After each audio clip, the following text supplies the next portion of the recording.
저에게 주신 말씀의 제목은요, 요한이 전해줄 복음 네 번째, 예수 한 여인을 찾아가시다라는 제목으로 함께 말씀을 나누기를 원합니다. 1990년 1월 9일 제가 군대를 입대했어요. 몇 년 전인가요? 아이고, 굉장히 오래됐죠? 한 30 몇 년 된 것 같은데, 제가 입대를 의정부로 했어요. 의정부에 해가지고 한 주 있다가 대기하고 있다가 그 경기도 화천 그 34단으로 가게 됐습니다. 그래서 6주에 걸쳐서 군사 기초 훈련을 받았는데요. 제가 고향이 부산이잖아요. 부산도 이 플로리다처럼 따뜻합니다.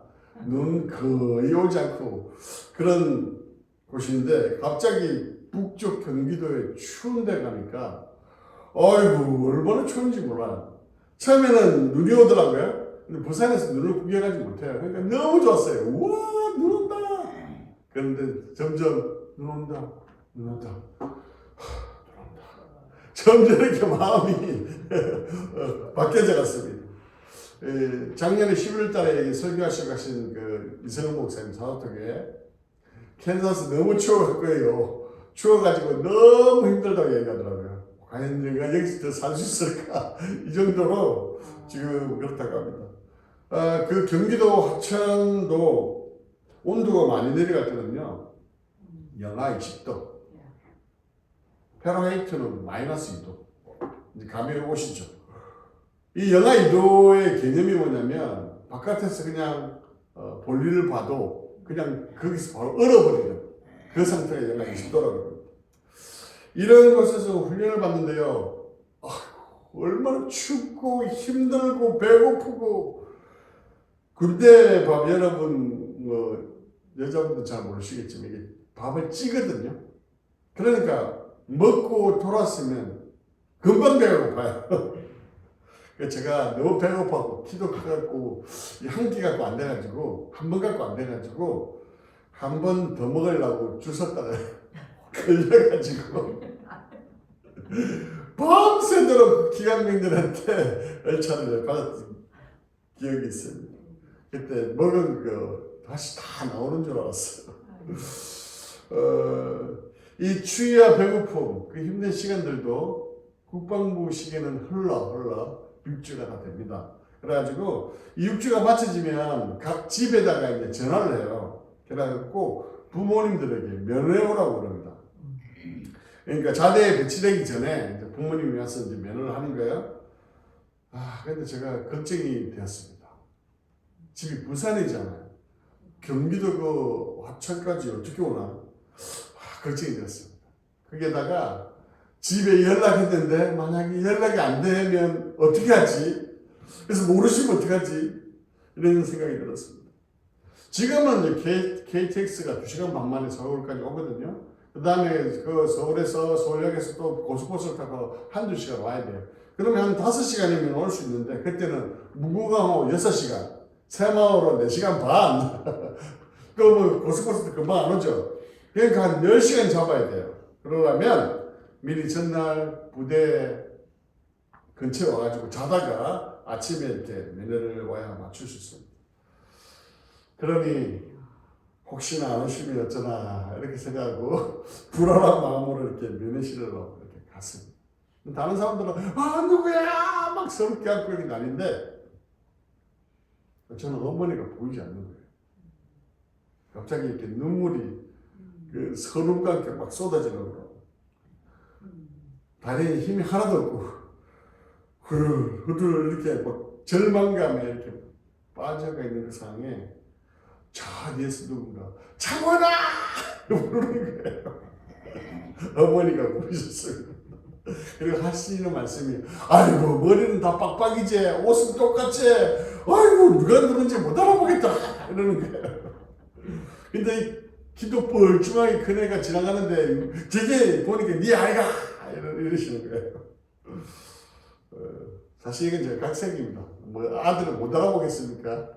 바로 알아봤죠. 그래서 제가 이제 막 달려가서 어머니를 안아드렸어요. 얼마나 그 품이 따뜻했는지 몰라요. 얼마나 이렇게 기뻤는지 모릅니다. 이 다리도 그때 좀 불편하셨거든요. 그 불편한 다리로 군대 보는 그 아들 보려고 그 기차 타고 차 타고 이렇게 해가지고 경기도 과천 산골까지 찾아왔다는 게 너무나 감사하고 기뻤어요. 이게 부모의 마음이잖아요. 그렇죠? 어딘들 안 가겠습니까? 그렇죠? 어머니가 이렇게 내가 가장 힘들고 어려운 시기인 훈련병의 시기에 나를 만나기 위해서, 저를 만나기 위해서 저 먼 부산에서 기차 타고 차 타고 먹을 것 이고 지고 싸고 해가지고 이렇게 찾아오셨다는 거죠. 하나님도요, 우리를 이렇게 찾아오십니다. 성경에는요, 그런 이야기로 가득 차 있습니다. 기독교는요, 인간이 신을 찾아가는 것이 아닙니다. 신이신 하나님께서 우리를 찾아오시는 그 이야기로 가득하다는 것이죠. 오늘 말씀은요, 한 여인을 찾아가신 예수님의 이야기를 함께 나누기로 하는데요. 서두가 좀 길었습니다. 말씀을 한번 볼까요? 같이 읽겠습니다. 시작. 유대를 떠나서 다시 갈릴리로 가셨세 사마리아를 통과하여야 하겠는지라 이렇게 얘기합니다. 오늘 본문을 보시면 1절과 2절을 보시면 내용인데요. 예수님께서 예루살렘에서 유대인의 지도자격인 디무데와 대화를 나누십니다. 그리고 그것을 떠나서 변두리였던 그 요단강 부근 지역에 머물러 있는데 이 바리새인들과 좀 트러블이 있을 것 같으니까 불필요한 접촉을 피하기 위해서 유대 지역을 떠나서 갈릴리로 가시려고 이제 하고 있는 장면입니다. 근데 예루살렘에서 이 갈릴리로 가는 길은 세 가지 방법이 있습니다. 지도를 잠깐 보시면 이렇습니다. 보면 서쪽 해안길을 따라서 올라가는 북쪽으로 올라가는 방법이 있고요. 그 다음에 오른쪽에 요단강 동쪽을 요단강을 건너서 그 동쪽으로 건너서 북쪽으로 올라가는 방법이 있습니다. 가장 빠른 길은 바로 사마리아 지역을 통과해서 바로 가는 길이죠. 우리가 상식적으로 생각하면 시간적으로나 비용적으로나 양쪽 그 동쪽과 서쪽으로 올라가서 가는 길로 가지 않을 것입니다. 그것은 별로 좋은 선택이 아닐 거예요. 그럼에도 불구하고 많은 유대인들은요, 빠르고 지름길인 그 사마리아 지역을 통과하는 길을 선택하지 않습니다. 왼쪽이나 아니면 오른쪽 그 길을 선택해 가죠. 왜 그럴까요? 이건 역사적인 이유가 있습니다. 예전에 설명 아시는 분도 아실 텐데, 이거는 뭐냐, 이스라엘의 이대왕이 누구죠? 예, 다윗이잖아요, 그죠? 다윗의 3대 왕은 솔로몬이죠. 솔로몬이 왕이 됐는데, 솔로몬이 우리가 배웠던 것은 참 지혜로운 왕이었습니다, 그죠? 그리고 경제적으로 또 군사적으로 굉장히 강대국이었습니다. 그러나 솔로몬의 우상 숭배로 하나님을 번역함을 통해서 어떻게 되죠? 남과 북이 갈라지고 말아요. 그래서 남유다는 르호보암, 북이스라엘은 여로보암이 통치하게 됩니다. 북이스라엘 어떻습니까? 19명의 왕을 배출합니다. 그러나 다 가난했어요. 그래서 결국 하나님의 심판으로 722년에 어떻게 됩니까? 아수르에게 멸망당하고 맙니다. 아수르가 어떤 정책을 펼치죠? 혼혈 정책을 펼쳐요. 그래서 거기에 거주하던 이스라엘 백성들을 다 아수르를 이주시킵니다. 또 아수르에 있던 백성들을 또 이 북이스라엘에 이주시킵니다. 이렇게 혼혈 백성을 만들어버려요. 그래야지 정체성이 분리되어서 반역을 일으키지 못하기 때문에 그렇게 합니다.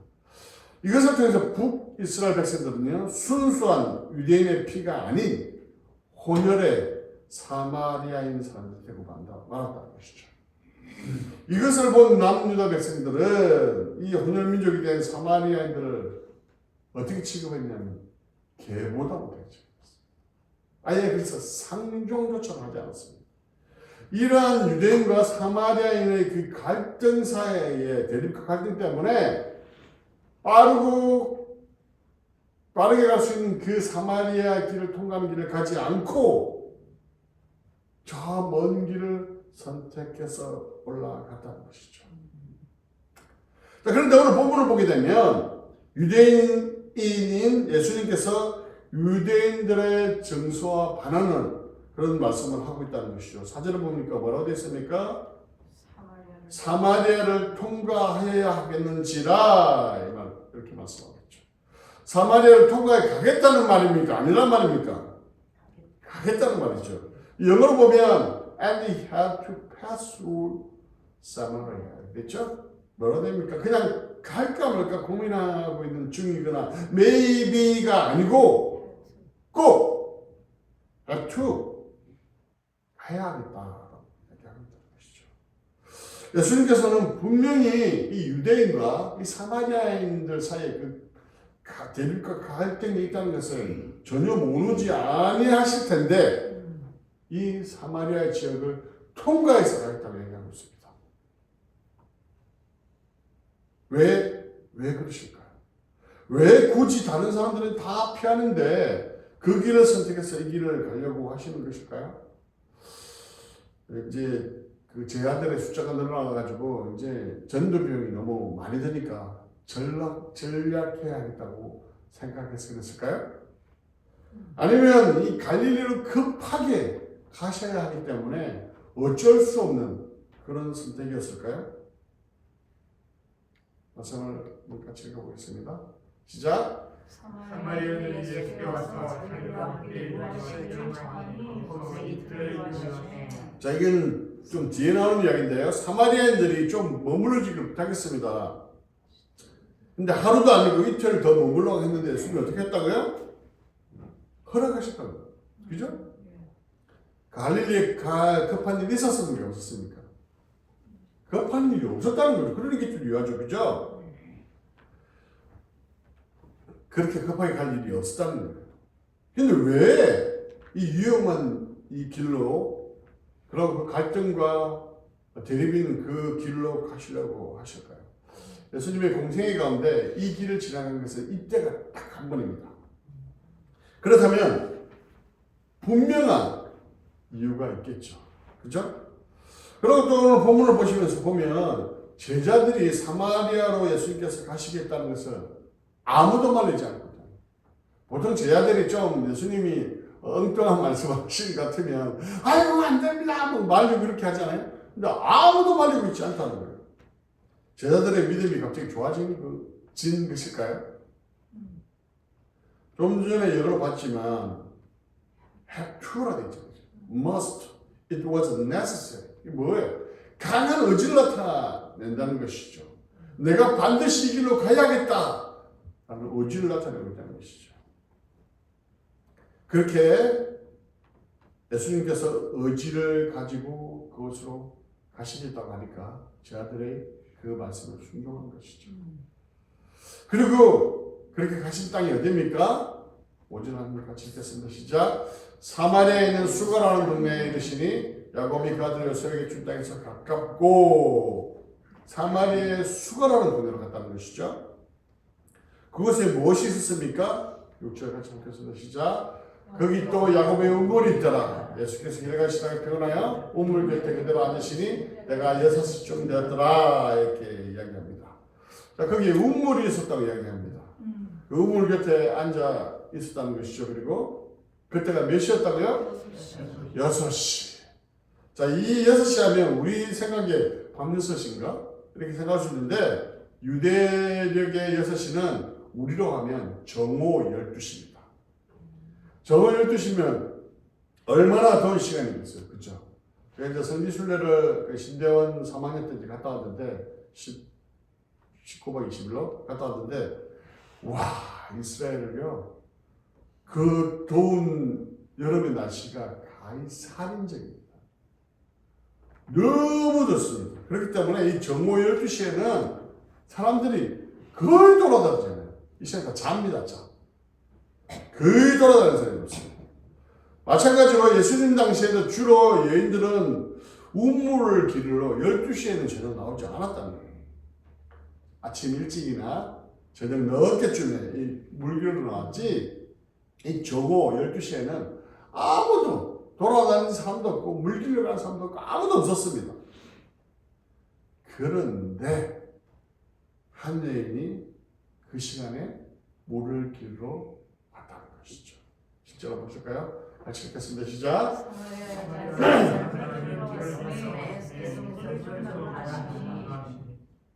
자, 한 여인이 와서 물을 달라 하고 있다는 것이죠. 과연 이 여인이 어떤 사람이기에 정오 12시에 또 사람도 아무도 없고 그 더운 날씨에 혼자 우물로 나온 것일까요? 무슨 사연이 이 여인에게 있는 것일까요? 보통 여자들을 우물가에 나갈 때 막 떼지어 갑니다. 떼지어 가면서 막 동 이고 가면서 막 수다 떨며 이렇게 가거든요. 그리고 이제 물 기를 때 서로 도와주고 이렇게 합니다.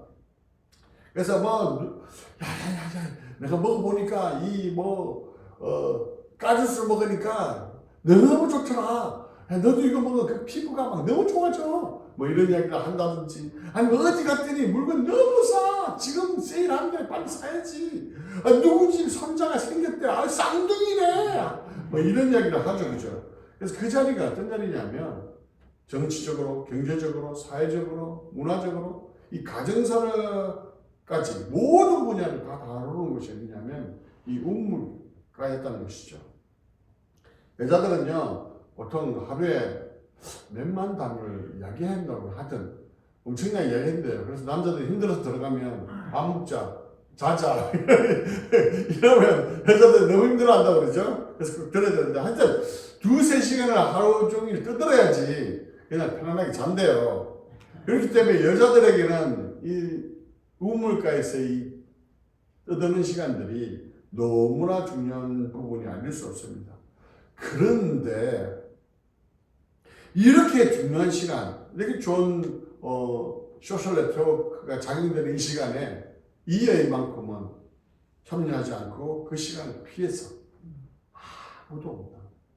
그것도 그 시간에 물길로 나왔다는 것이죠. 이것은 이 여인이 어떤 여인인가를 어렴풋이 추측할 수 있다는 것이죠. 그리고 이 여인은 어떤 삶을 살아가고 있는지, 얼마나 힘든 삶을 살아가고 있는지를 보여주고 있겠죠. 그렇잖아요? 이렇게 함께 이야기를 나눌 수 있고, 함께 대화할 수 있고, 서로 격려해주고, 서로 도와줄 수 있는 그런 곳에 있지 못하는 것은 얼마나 힘든 삶이었을까요? 18절 참고로 하면요. 같이 볼까요? 같이 읽겠습니다. 시작. 너에게 남편이 5이 있었고 지금 있는 자도 내 남편이 아니니 내 말이 참되도다. 남편이 5명이나 있습니다. 그 삶의 그 역사가 얼마나 구구절절할까요? 그렇죠? 또 너무나 얼마나 사랑을 받고 싶었으면 남편이 5번 받고 왔어요. 근데 현재의 남편과도 살고 있지만 전혀 그 가지고 있는 그 마음속에 깊은 갈증을 해결하지 못하고 살아가는 여인이라는 것입니다. 유대인들에게 사마리아인들은 멸시와 천대를 받을 뿐만 아니라 멸시와 천대를 받잖아요. 그런데 이 사람은 또 그 사마리아인들에게 조사합니다. 멸시와 천대를 받고 있는 고독하고 외롭고 갈증과 갈망 가운데 그렇게 살아가는 여인이라는 것입니다. 어쩌면 죽지 못해서, 아니 죽을 용기가 없어서 그냥 사는 대로 그냥 주어지는 대로 살아가는 여인이었을지 모르겠습니다. 계절이 바뀌어도 바뀌는 것을 느끼지 못하는 그런 것. 맛있는 걸 먹었는데도 이게 맛있는지 단지 짠지 쓴지도 모르고 그냥 음식을 먹는 그런 것을 전혀 느끼지 못하는 여인. 깊은 갈증 속에서 소망 없이 살아가고 있는 이 여인. 이 여인에게 예수님께서 찾아오셨다는 것이죠. 예수님은요, 의도적으로 목적을 가지고 유대인이라면 가지 않을 그 길을 선택해서 이 여인을 찾아가셨다. 지역의 장벽을 넘었습니다. 인종적인 장벽도 넘었습니다. 문화적인 장벽도 넘었습니다. 왜 그렇게 하셨을까요? 왜? 바로 그 한 영혼에 대한 사랑이 있었기 때문에 그렇습니다. 영적으로 모르고말라 하는 칼급해하는 그 영혼을 예수님께서 보고 계셨다는 것이죠. 소망 없이 절망으로 살아가는 그 영혼, 꺼져가는 그 촛불이 꺼져가는 그 등불 같은 그런 상황에 있는 그 여인, 그 여인은 예수님께서 주목하고 계시다는 것이죠. 예수님께서 그 높은 보좌를 버리고 그 영광을 모두 버리고 이 땅에 육신에 몸을 입고 오신 이유가 뭡니까? 바로 한 영혼, 바로 이 영혼에 있는 그 한 영혼, 영적으로 목말라 죽어가고 있는 그 영혼, 소망 없이 절망 가운데 살아가는 그 영혼을 구원하시면서 그 모든 보좌와 영광을 버리고 인간의 몸을 입고 오셨다는 것이죠. 그분이 바로 예수 그리스도라는 것이죠. 그런데 그렇게 오신 그 예수님에 대해서 여인이 어떻게 반응합니까? 9절 한번 같이 할까요? 시작. 사마리아 여자가 이르되 당신은 유대인으로서 어찌하여 사마리아 여자인 나에게 물을 달라 하나이까 하니 이는 유대인이 사마리아인과 상종하지 아니함이로라. 이 여인은 굉장히 의아했을 겁니다. 그래서 상당히 충동스럽게 대답하는 것 같아요. 읽으면서 느낌이 그렇습니다. 그럴 수밖에 없는 것이 조금 전에 역사적 배경을 봐서 아시잖아요. 유대인들은요 사마리아인들과 전혀 상종하지 않습니다. 그것도 또한 남자와 여자도 분리되잖아요. 그렇죠? 그런데 그것도 유대인의 남자가 사마리아의 여자한테 말을 건다는 것은 거의 있을 수 없는 일이기 때문에 그렇습니다. 근데 중요한 건 무엇보다 이 여인이 예수님이 누구인지 모르기 때문이었습니다. 그때 예수님께서 뭐라고 말씀하십니까? 10절 같이 읽겠습니다. 시작. 예수께서 대답하여 이르시되 내가 만일 하나님의 선물과 내가 그에게 구하였을 것이요 그가 생수를 내게 주었으리라. 내게 물 좀 달라 하는 내가 누구인지 알았더라면 내가 누구인지 내가 정말 알았더라면 예수님 한 몇 번 말씀하셨을 것 같아요. 예수님의 사마리아인에 대한 사랑과 이 긍휼함이 이 표현 속에서 막 쏟아져 나온 것 같아요.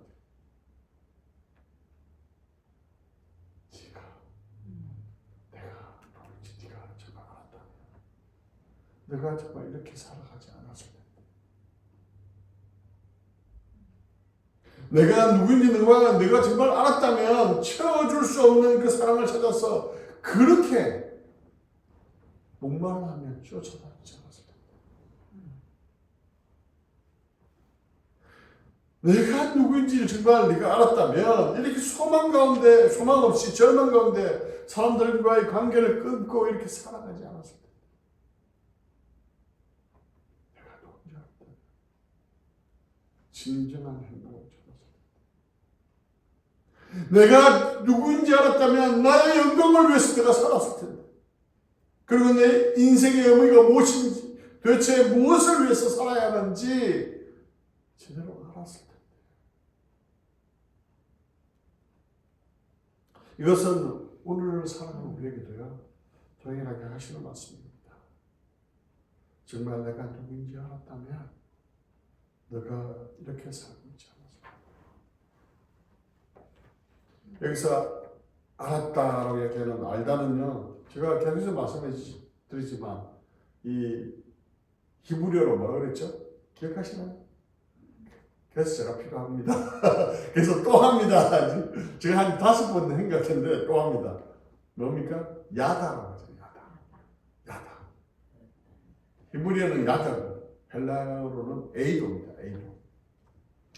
제가 말씀드렸지만 이건 뭡니까? 단순한 난리지적인 알미 아니라는 거예요. 경험적으로, 체험적으로, 인격적으로 너무나 친밀해서 부부가 몇십 년 동안 살면 다 알잖아요. 뭐가 뭔지. 그죠? 그 알을 이야기하는 거예요.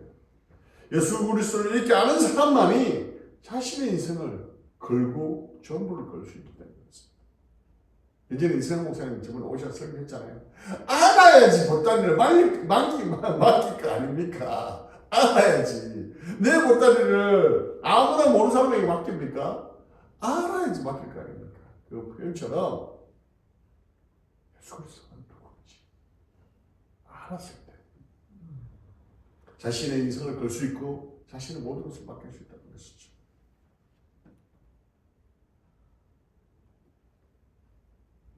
예수님은요, 이 사마리아 이 한 여인을 주목하셨습니다. 아무 관심도 없고요. 아무도 함께 해주지 않고요. 유대인들은 천대하고 멸시하고 죄보다 못하게 취급했고 했던 그 사마리아 여인을 예수님께서 주목하셨던 거예요. 같은 민족인 사마리아인들에게조차도 멸시와 천대를 받고 살았던 이 여인을 주목하셨다. 지역의 장벽, 인종의 장벽, 문화의 장벽을 넘어 이 여인을 찾아오셨다. 주님을 알지 못해서, 주님이 어떤 분인지 알지 못해서 깊은 갈증 속에 살아가고 죄의 사슬에 묶여서 절망 속에서 계속해서 살아가는 그 가련한 영혼을 위해서 예수님께서 그 장벽들을 다 넘어서 이렇게 찾아오셨다. 예수님은요, 우리에게도 그렇게 하셨습니다. 그렇게 찾아주셨어요. 우리가 아직 죄인 되었을 때, 여전히 어둠 가운데 살아갈 때, 그래서 주님을 알지 못할 그때에, 그래서 영적인 깊은 갈증을 느끼고 살아가는 그때에, 깊은 절망과 자정 가운데 살아갈 때, 어둠과 허무와 상실의 삶을 살아가고 있을 때, 무기력한 인생을 살아가며 인생의 의미도 알지 못하고 허무하게 살아가고 있을 때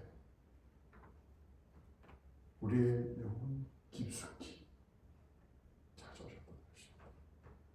그리고 말씀하셨습니다. 지금의 삶이 다가 아니야. 너의 지금 이 모습이 다가 아니야. 너를 향한 놀라운 계획을 가져왔다.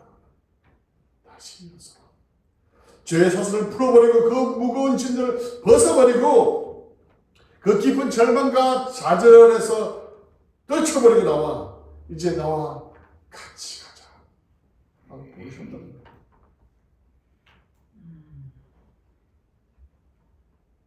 저 같은 죄인이 어떻게 이 목사가 되었을까요? 정말 절망과 좌절 가운데 허무감 가운데 살아가는 저를 예수님이 찾아오셨어요. 이렇게 동일하게. 그래서 지금 이 자리에 서 있을 수 있는 것이죠. 예수님을 만난 이 사마리아의 여인, 예수님이 어떤 분이신지 알고요, 그의 삶이 바뀝니다. 말씀 같이 볼까요? 같이 읽겠습니다. 시작. 여자가 물동이를 버려두고 동네로 들어가서 사람들에게 이르되 내가 행한 모든 것을 내게 말한 사람을 와서 보라. 이는 그리스도가 아니냐 하니 어떻습니까? 그렇게 천대받고 멸시받으며 정말 자존감도 바닥에 있는 가운데 우물가에 혼자 사람의 눈을 피해서 우물가에 혼자 나오던 그 여인이 이제는 물동이를 버려두고 사람들에게 나가서 와서 보라! 그가 그리스도가 아니냐. 그 삶이 바뀌어졌다. 자기가 의지하고 붙잡고 있던 그 물동이를 버려버리고 그로 갈증을 채우고 했던 그 물동이를 버려버리고 자기는 그렇게 소중했던 그 물동이를 버려버리고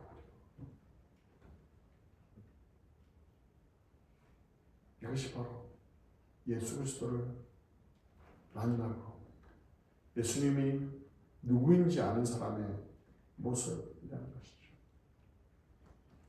말씀에 결론을 드릴 거예요. 여러분, 예수님은요, 우리가 소망이 없고 절망과 좌절 가운데 영적인 갈급함 가운데 살아가는 여인을 찾아가셨습니다. 지역적인 장벽, 인종적인 장벽, 문화적인 장벽이 있었지만 그것을 넘어 그 사랑과 긍휼로 그 여인의 영혼을 채워주셨습니다. 예수님은요, 우리에게도 그렇게 찾아오셨습니다. 하늘의 영광과 그 보좌 모든 것을 버리고 우리를 찾아와 주셨고 우리를 그 죄에서 구원해 주셨습니다. 이제는요 우리가 이러한 영혼을 찾아가야 할 차례입니다. 아직도 주님을 모르고 절망 가운데 좌절 가운데 있는 영혼들을 찾아가야 할 것입니다. 그리고 그분이 어떤 분인지 알게 해야 할 것입니다. 그것이 여러분이 주님이 오실 때까지 해야 할 사명임을 아시는 여러분 되시기를 주님의 이름으로 간절히 축원합니다. 그래서 여러분을 통해서 많은 영혼들이 하나님을 알아가고 새로운 삶을 살아가는 역사가 일어나기를 주님의 이름으로 간절히 축원합니다.